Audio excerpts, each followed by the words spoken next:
Halo Bemers, selamat datang di podcast Bisnis Muda. Aduh, udah lama banget ya, Gah? Nggak podcastan? Iya. Gimana? Apalagi on cam. Gimana? Biasanya audio doang. Oh iya, betul. Tapi biasanya nih, kalau Rangga tuh ngajakin podcast berarti dia ada sesuatu yang dia pikirin banget nih. Bener banget Kakak Rahma dan Bemers. Gue tuh lagi bingung Kakak Rahma. Kenapa, Gah? Ngeliat orang-orang tuh, apalagi kemarin ada ini kan, yang lagi hype tuh, Gozali Everyday. Waduh, yang jual NFT selfie Betul. itu. Itu kan masih muda, Mm-mm. tiba-tiba jadi miliarder. Wah, berarti si Gozali tuh udah bisa dikatakan ini nggak ya, merdeka secara finansial nggak ya? Nah itu dia, gue juga kurang tahu tuh, itu maksudnya merdeka finansial atau memang sebuah kehokian, kan kita nggak tahu. Iya, itu dia. Nah, Daripada kita ngarang-ngarang, kita harus ngobrol sama seseorang yang bisa dikatakan bukan seperti kita. Iyalah, sudah mungkin lebih mengerti ya Betul. tentang merdeka secara finansial itu apa. Apalagi buat teman-teman yang gajinya mungkin ya UMR, pengen merdeka secara finansial. Iya, bisa nggak sih? Bisa nggak sih? Harusnya sih bisa ya. Jangan kemana-mana, tetap tonton terus di Duar Diskusi Unik ala Rangga dan Rahma.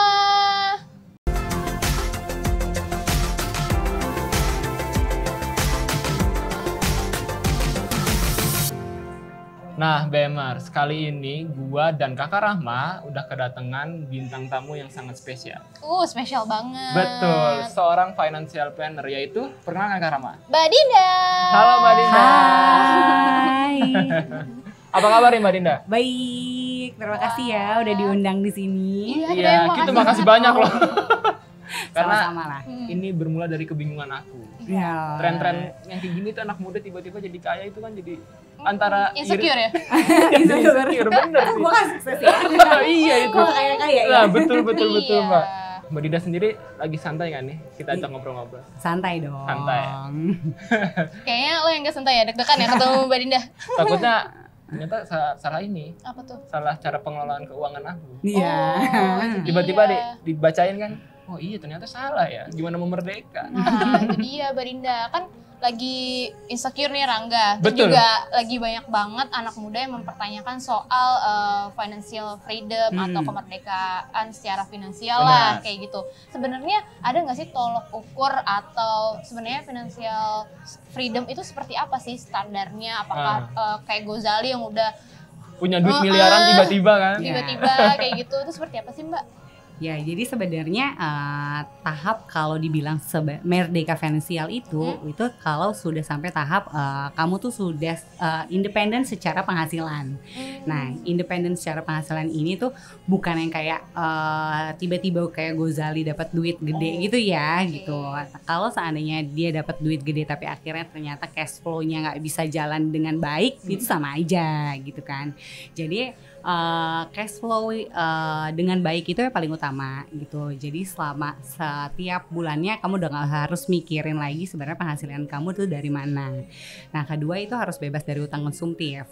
Kalau utang konsumtif bayangannya berarti sebenarnya penghasilan kamu setiap tahunnya setiap bulannya nggak aman dong ya kan, gitu kan. Jadi masih menggunakan hutang untuk biaya hidup sebulannya gitu.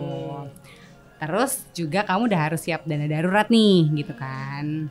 Ada nggak nih dana darurat? Nah, itu yang paling dia nih, PR Mbak. nih. Ada nggak? Atau daruratnya doang? Darurat, Nggak ada. dananya dicari-cari nggak ketemu, Kakak Rahma lagi ya?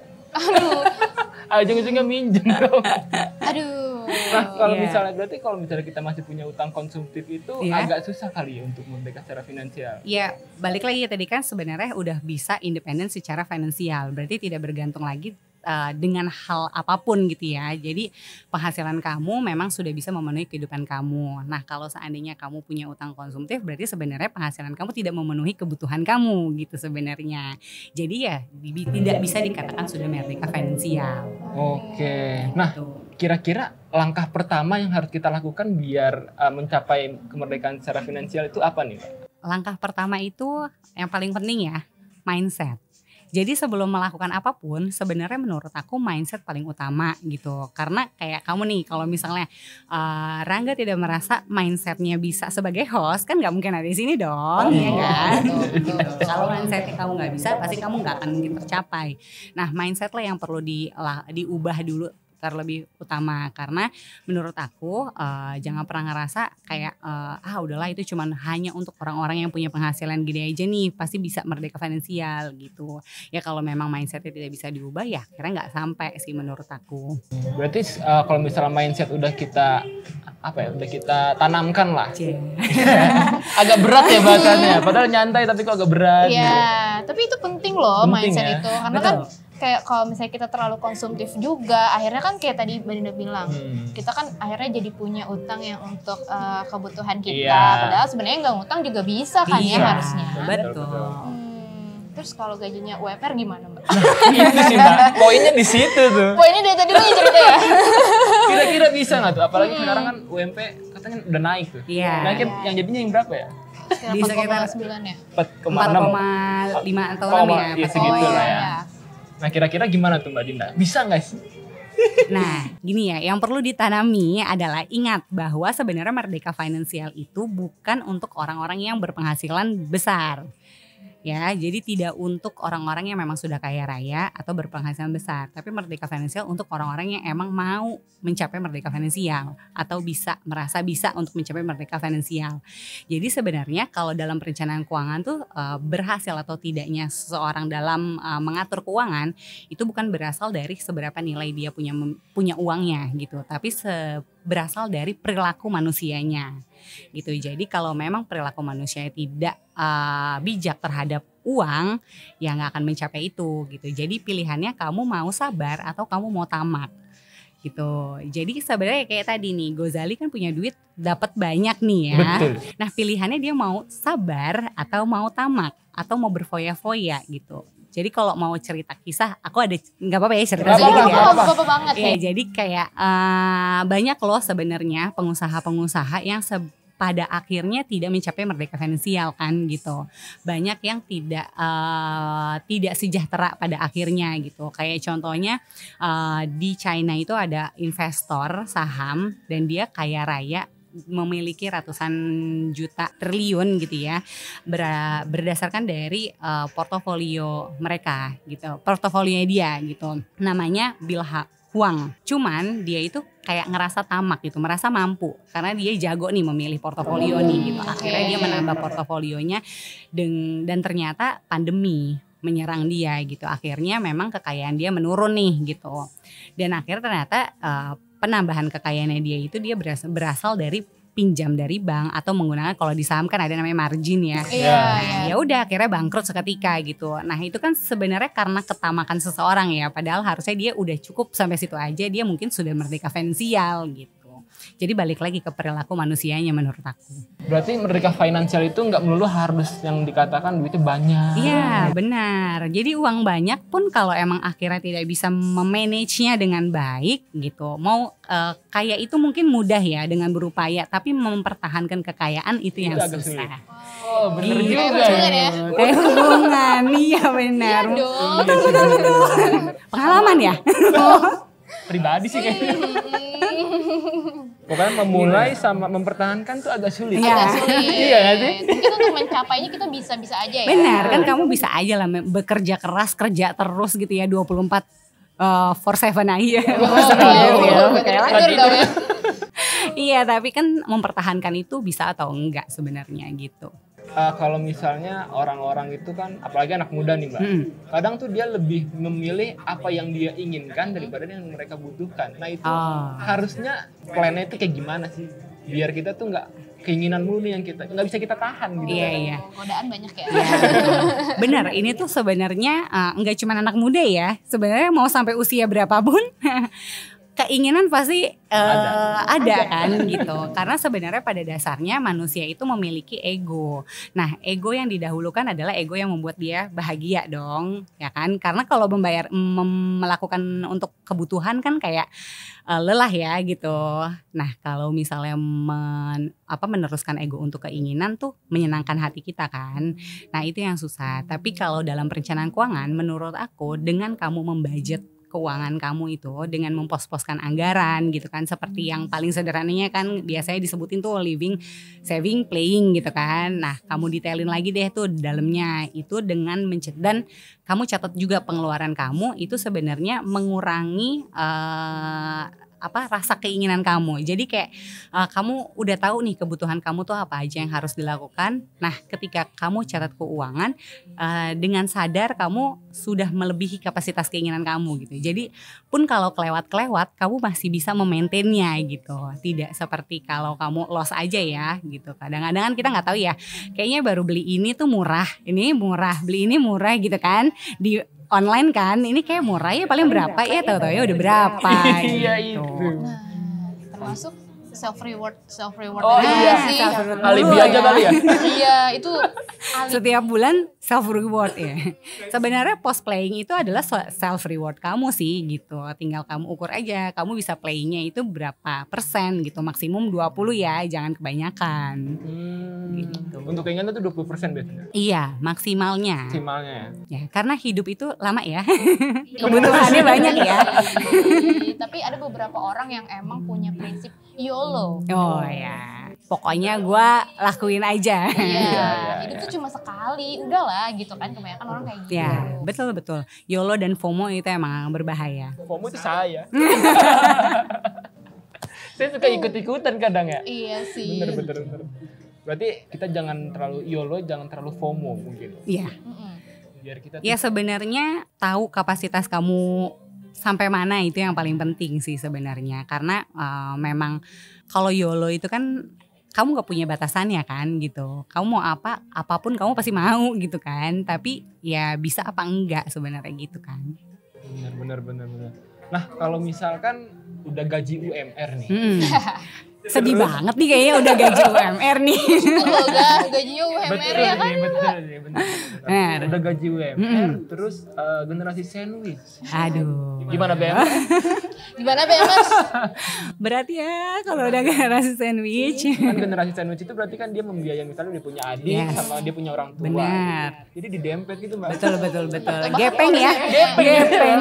Mending kalau sandwichnya nggak gepeng. Ini gepeng. Iya. Ditambah ntar Rangga punya anak ya kan ya? Mungkin generasi sandwich lebih baik daripada generasi geprek. Oh, akan mungkin ada ya generasi geprek. Lebih penyet lagi dong. Nah itu gimana tuh Mbak? Bisa nggak sih atau sebenarnya ya balik lagi ke plan? Ya, jadi sebenarnya balik lagi kayak tadi kan aku bilang intinya kan Merdeka Financial itu bukan berdasarkan dari penghasilan ya, penghasilan berapa gitu. Tapi memang perilaku manusianya itu yang paling penting. Kamu harus kamu harus sadar dulu nih sebenarnya uang ini tuh penting gak sih gitu. Itu satu kan. Nah selanjutnya ya memang berat memang. Aku bilang generasi sandwich itu sangat berat gitu. Tapi ini masalah waktu. Cuma bedanya kalau generasi biasanya gitu ya, yang pada umumnya tidak memiliki tanggungan yang lebih, nah mungkin dia waktunya lebih cepat daripada si generasi sandwich gitu. Ya intinya harus sabar ya, memang butuh konsisten selanjutnya gitu. Nah itu juga yang berat, konsisten kan kita aja nggak pernah konsisten ya. Sholat 5 waktu aja kadang-kadang enggak. Kena deh. Dibacain bebas. Yuk sadar yuk. Assalamualaikum gitu. Iya. Tidak bisa tepat ya. Langsung. Ya jadi kayak konsisten emang paling susah. Nah ya effortnya untuk generasi sandwich ya itulah konsistennya yang memang harus dijaga. Nah sama satu lagi adalah kerja keras gitu ya.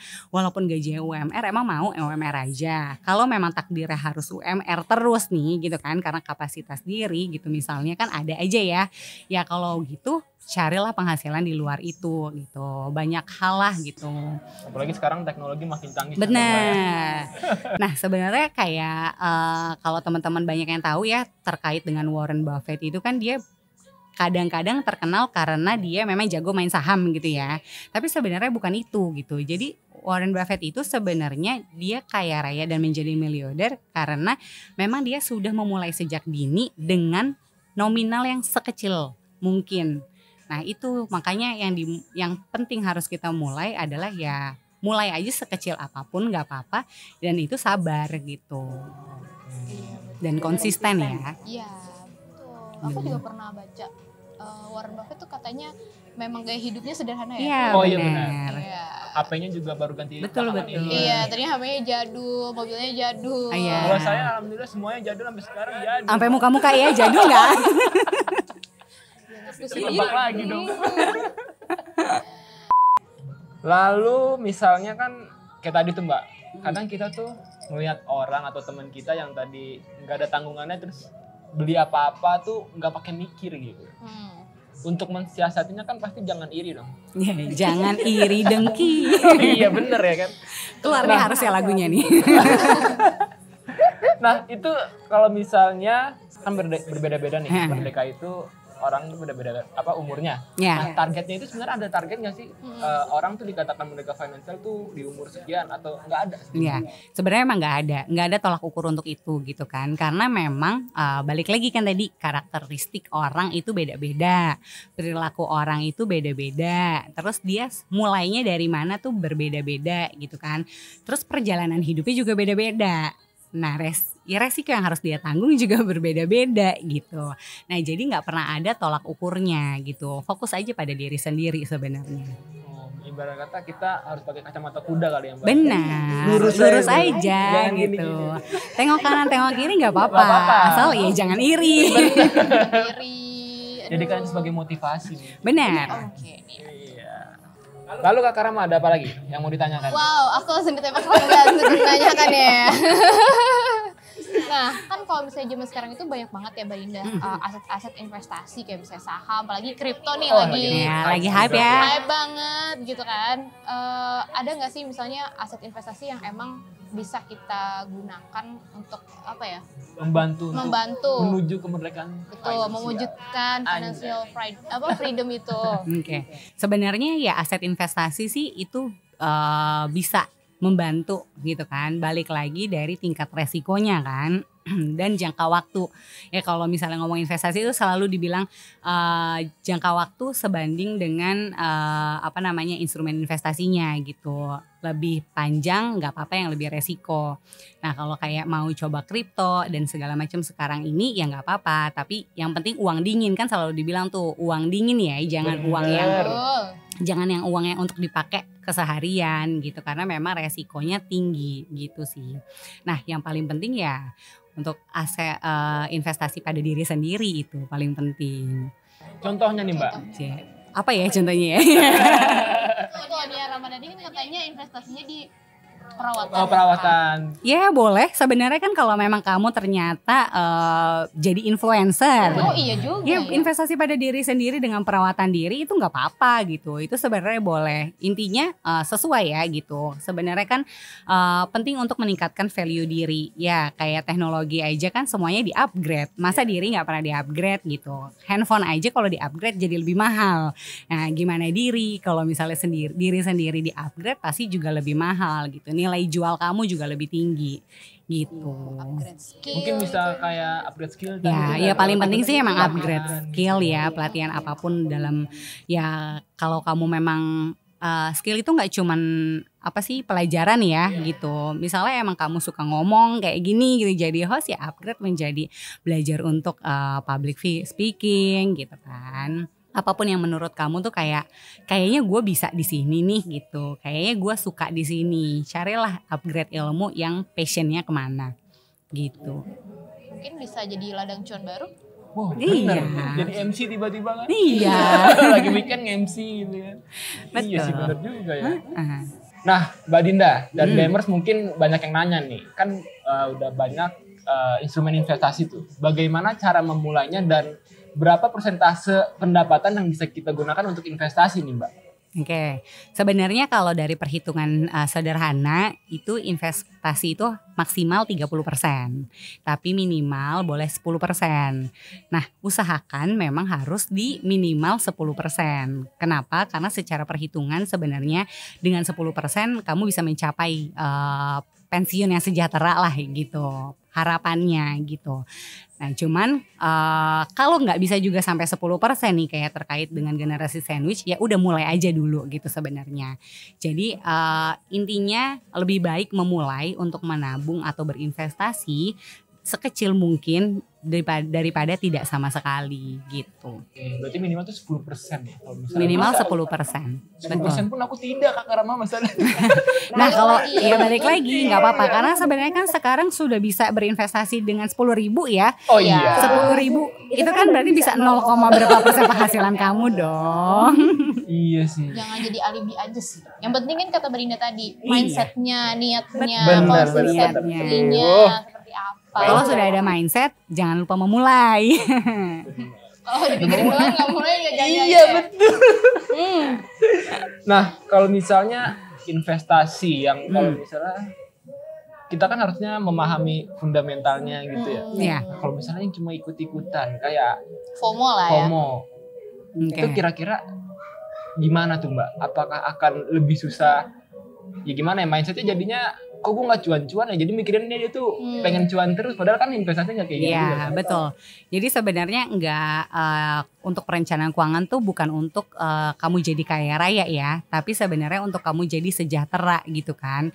Nah kalau cuma ngomongin cuan aja, pada akhirnya tujuannya mau ngapain sih? Kalau udah cuan gitu kan, begitu balik lagi harus tahu juga tujuannya. Kalau habis cuan abis itu mau ngapain gitu, yang ada akhirnya ya tadi greedy kan gitu, akhirnya jadi tamak ya udah gagal gitu sebenarnya gitu. Oke, berarti kita mulai aja dulu BMers. Kamu kayak terpukul sekali ya. Kayak kemarin kenapa nggak mulai ya dari awal masuk kerja gitu. nah sekarang Yes, Oh sekarang nggak ada kata terlambat. Tidak ada kata terlambat gitu. Soalnya kan tadi kata Mbak Dinda kan tidak ada batasan usia. Betul. Ya memang harus dimulai sedini mungkin. Nah sedini mungkinnya itu kan berarti sampai ketika kamu sudah sadar ya. Nah kalau kamu diberikan waktu yang sadar itu lebih cepat, itu lebih baik gitu loh. Karena sebenarnya larinya nggak ngos-ngosan jadinya. Iya. Apa sih yang mau dikejar Kak? pengen apa ya? Pengen kayak orang-orang gitu. Pengen kayak orang-orang tuh kayak gimana sih? Karena sebenarnya kalau kayak orang-orang tuh nggak pernah ada nilai ukurnya, iya nggak ada definisinya. Gak ada batasnya juga ya, mau ikutin Iya. sampai mana sih sebenarnya Kak? Ya pasti harus percaya dengan diri sendiri tadi. Benar. Betul banget. Nah tadi kan Berinda udah menjelaskan bahwa kita harus konsisten, kita juga nggak boleh ngutang, kita juga harus punya mindset yang baik untuk mencapai financial freedom. Ada nggak sih tantangan yang biasanya orang-orang akan hadapi ketika mau mencapai financial freedom gitu? Yang tiba-tiba gitu di tengah jalan, aduh ada hambatannya apa ya gitu? Ya tantangan terbesar adalah sebenarnya gaya hidup sih. Agak berat, ya, agak kan? serius. Tolong editor musiknya serius. Benar, lifestyle itu adalah hal yang paling berat menurut aku gitu. Karena kenapa berat? Karena sebenarnya gaya hidup itu kan nggak pernah ada tolak ukurnya di mana gitu kan. Mau sampai seperti apa gitu. Nah kalau kamu udah sampai mengikuti gaya hidup, ningkatinnya sih gampang, tapi nuruninnya yang susah gitu. Jadi kalau memang bisa, jadilah seseorang yang memang punya gaya hidup yang cukup versi kamu sebenarnya. Gitu. Nah, kadang kita ngikutin versi orang jadi kebebanin sendiri. Itu dia kan tadi bilang mau kayak orang-orang ya, jadi kayak orang-orang orang ya? dong. Bener-bener. Selalu jadi orang yang kebingungan aku tuh ya.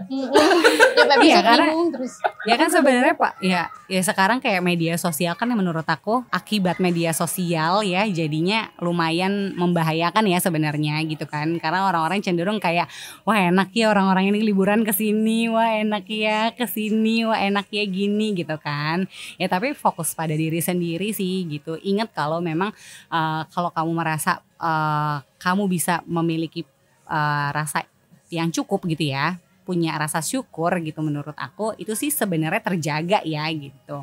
Dan kita juga kan balik lagi kayak tadi di awal Mbak Dida bilang ya, setiap orang punya permasalahannya masing-masing. Betul. Apa yang dia udah lewati sebelumnya. Betul gitu. Dan sebenarnya yang terlihat memang belum tentu kenyataannya ya gitu. Betul sebenarnya. Kan biasanya yang di-share di media sosial adalah yang bahagia-bahagia. Ya, betul. Ya kan? Nah, pokoknya poin penting adalah sebenarnya jangan fokus sama apa yang kamu kelihatannya kamu gitu loh. Jangan fokus sama kamu cari cuan buat kamu terlihat kayak atau terlihat mampu, atau ya berarti itu ada ego untuk kayak memperlihatkan sesuatu ya kepada seseorang bahwa gue udah sukses nih gitu kan. Tapi fokus kepada meningkatkan aset kekayaan kamu sih sebenarnya gitu. Jadi nggak apa-apa kalau misalnya emang kelihatannya sederhana aja, tapi sebenarnya aset kekayaannya banyak gitu. Harus diem tajir tuh ya. Iya, diem tajir. Ya sebenarnya menurut aku Warren Buffett lah contoh yang paling real ya gitu. Dia merasa cukup, dia tahu tolak ukurnya cukupnya di mana gitu. Kita harus baca buku Warren Buffett lebih banyak lagi. Ya. Mulai dulu aja. Mulai dulu benar. Mulai dulu. Terus kebanyakan teori nggak mulai susah. Nah ini udah dikasih tahu Mbak Dinda, ya kan? Tiba-tiba nggak mulai juga kebangetan sini. Sebenarnya kalau kamu memulai itu akan ada kayak kamu belajar dengan sendirinya gitu loh. Ketika kamu udah memulai, oh ternyata ini tidak sesuai dengan aku, coba lagi yang lain. Seperti itu sih. Karena kalau teori tuh kayak ya udah berlalu aja begitu ya. Karena beda-beda ya, setiap orang tuh punya karakter berbeda-beda. Jadi akhirnya kalau kamu memulai ya sama kayak kalau belajar di kampus sama praktek bekerja kan berbeda ya. Benar, gitu. benar. Ya sama lah kayak gitu. Learning by doing. Learning by doing. Betul. Mantap mantep banget. Enggak dong, Mbak Dinda dong yang mantep. Oh iya, Mbak Dinda dong. Oke, Mbak Dinda. Kan tadi udah apa ya? Kalau misalnya kita mau mencapai financial freedom, kan tadi tantangannya udah dikasih tahu nih. Ada lagi nggak sih Mbak Dinda? Karena kan hidup kita kan step by step gitu ya. Maksudnya makin berumur kayak kebutuhan makin banyak. Betul. Betul. Lagi. Langsung ya. Terasa ya. Ada lagi. Kamu udah masuk fase real kehidupan soalnya. Kalau masih single tuh kayak aman lah, sedikit aman lah ya gitu. Iya, aku nih masih aman aja. Pas menikah kayak selamat ya, Anda memasuki fase terberat. Ada nggak tuh Mbak kayak ada step baru terus kita punya tingkatan baru juga nih untuk mencapai financial freedom? Ya, jadi tadi kan sempat aku bilang yang pokoknya harus cash flow, aman nih gitu kan. Bebas dari utang konsumtif. Sebenarnya berhutang itu nggak apa-apa, yang penting produktif ya gitu. Jangan yang konsumtif ya kayak mau makan aja pakai utang gitu kan. Pay later ya, makan pay later. Yes, gitu ya. Nah, ngomong-ngomong pay later, ya udah panjang lagi ya. Nah terus tadi kan yang penting keamanan keuangan, yang dana darurat, dan jangan lupa untuk asuransi ya gitu. Karena kalau seandainya terjadi apa-apa ya pandemi udah mengajarkan kita lah ya, masa nggak mau belajar dari pandemi sih gitu. Nah itu paling penting nih. Lalu harus punya investasi untuk goals kita ya, tujuan kita yang tadi Rama bilang gitu. Kan hidupnya masih panjang ya gitu, kebutuhan makin lebih banyak ya. Ya tujuan itu dibantu dengan investasi. Nah yang terakhir adalah poin yang menurut aku lucu sih, tapi ini penelitian dari Harvard itu mengatakan bahwa seseorang dikatakan merdeka finansial kalau memang sudah memiliki tempat tinggal atau rumah sendiri gitu. Jadi yang untuk yang masih tinggal di rumah orang tua atau menyewa, coba dipikirin apakah rumah orang tuanya akan menjadi rumah milik pribadi. Ya. Kalau tidak hati-hati. Ya karena sebenarnya karena rumah kan adalah kebutuhan primer kan. Nah kalau seandainya kita sudah memiliki rumah, berarti secara finansial kita sudah stabil gitu. Kalau kita masih nyewa kan nanti mungkin aman saat ini, ketika pada saat nantinya jreng-jreng mampukah kita gitu. Apalagi harga rumah makin kesini makin mahal. Betul. Nah jadi ternyata itu termasuk lah ke dalam finansial, merdeka finansial. Berarti kalau misalnya ada orang belum punya rumah tapi dia udah beli mobil, gitu. Terus belum ada parkirannya, di jalanan. Ganggu ya. Kamu ya. Gitu. Ya makanya sebenarnya paling penting ya udahlah realistis aja lah gitu, nggak usah kalau memang mampu beli mobil sesuai kemampuan gitu. Tapi kalaupun nggak punya mobil kan nggak apa-apa gitu kan. Apa juga udah banyak online kan. Betul. Kesini juga kan misalnya kayak ke podcast ini gitu ya. Aku jalan kalau naik apa juga nggak ada yang tahu kan gitu sebenarnya. Mau naik Gojek kah? Betul juga sih, naik taksi online juga nggak ada yang tahu. Ini naik mobil juga kan sama aja. Iya betul. Aduh, gimana nih Kak? Gimana nih Kak Rama? Beli rumah PT-PT apa? Ya rumah mahal ya. Iya nih. Aduh, mohon maaf nih, kok ngajak PT-PT sih? Ntar nggak merdeka dong aku. Oh iya ya. Nah, ngomong-ngomong tadi kan Mbak Dinda sempat bilang asuransi tuh. Nah, asuransi itu seberapa penting tuh Mbak? Harus kita miliki gitu. Penting banget ya. Jadi gini, kalau kamu pikirin deh, misalnya kalau kamu sakit nggak punya asuransi, ya kamu udah kumpulin uang, bekerja keras, terus udah gitu, udah berinvestasi, terus tiba-tiba sakit uangnya kepake, ya kan? Nol juga, kembali dari nol ya. Waduh, gitu. kayak itu tuh. Akhirnya kan. Kayak SPBU itu. Oh iya gitu. Nah itu perlindungan itu penting sih. Jadi jangan lupa dipikirin untuk ya kalau memang belum punya asuransi kesehatan, monggo asuransi kesehatan dulu. Terserah bebas mau swasta ataupun pemerintah gitu ya. Yang mana sesuai kemampuan. Yang penting punya dulu gitu. Nah selanjutnya baru kalau sudah punya tanggungan pikirin untuk asuransi jiwanya gitu. Supaya tidak melanjutkan generasi sandwich berikutnya. Oke. Betul. Juga. Itu pikiran asuransi juga nih. Ya, semuanya kepikiran kan? Iya. Banyak kok. Banyak ya pikiran yang ternyata ya. Setelah kata Mbak Dinda itu memasuki fase kehidupan sebenarnya. Iya. Aduh. Welcome the real life. Banyak ya kebutuhannya ya Ga ya. Banyak kebutuhan. Oke, tadi udah dicatetin. Udah ya, udah dicatetin. Wow. Makanya jangan dibayangin berat, tidak. Harus dijalani. Harus dijalani. Betul, betul. Mulai dan dijalani. Betul. Nah, terakhir kali ya Kak Rama ya. Iya, Mbak Dinda mungkin ada pesan-pesan atau mungkin tips dan trik untuk BMers nih yang mau memulai menjalani kehidupan untuk mencapai financial freedom. Financial freedom. Oke. Nah, untuk para BMers, benar nih kata pepatah yang bilang bahwa rumput tetangga memang lebih indah. Jadi jangan pernah lihat kepada tetangga, fokus aja kepada diri sendiri. Pokoknya kamu harus penuh dengan rasa cukup. Dengan rasa cukup itu kamu bersyukur dengan apa yang kamu miliki sehingga kamu juga jadi tahu nih tujuan kehidupan kamu mau kemana. Jadi kalau kamu melenceng kemana-mana kamu tetap pada jalan yang lurus gitu. Ih, mantep banget Mbak Dinda. Harus dipakai loh BMers. Iya, inget tuh pokoknya kita tuh harus ngerasa bersyukur juga ya. Benar. Jadi sebenarnya rasa syukur itu membatasi yaitu gaya hidup sih sebenarnya gitu. Biar sekarang gaya hidup itu harus kita yang kontrol. Yes. Iya. Karena kan sebenarnya biaya hidup murah tapi gaya hidup yang mahal. Apalagi dalamnya pakai pamer. Tapi ternyata itu ngutang. Iya. Itu sudah sering. Sering terjadi maksudnya. Oke, kesinggah ya Ga. Oke deh BMers. Pokoknya kalau bisa kalian terapkan apa yang Mbak Dinda tadi udah utarakan. Dan buat kalian mungkin punya cerita mengenai investasi bisnis dan pengalaman mengenai apa ya? Mungkin punya bisnis juga atau mungkin punya pengalaman dalam hal keuangan juga. Nah, bisa juga tuh nulis di website Bisnis Muda di bisnismuda.id. Dan jangan lupa follow juga IG-nya Bisnis Muda yaitu di bisnis.muda.id. Betul banget. Follow jangan juga lupa tuh. juga. Iya, follow IG-nya Mbak Dinda. Apa Mbak Dinda? IG-nya? Boleh Dinda. dipromoin. Oh ya, IG aku Dinda NM. Atau mungkin boleh follow IG-nya Financial Planner aku ya juststart.financial. Oke, jangan lupa di follow ya BMers. Dan jangan lupa subscribe dan dengerin terus podcast kita di podcast Bisnis Muda. Oke deh, makasih banyak ya Mbak Dinda. Makasih banyak Mbak Dinda. Sama Mas Rangga. Iya. Oke, Beber kita pamit ya. Dah. Dadah.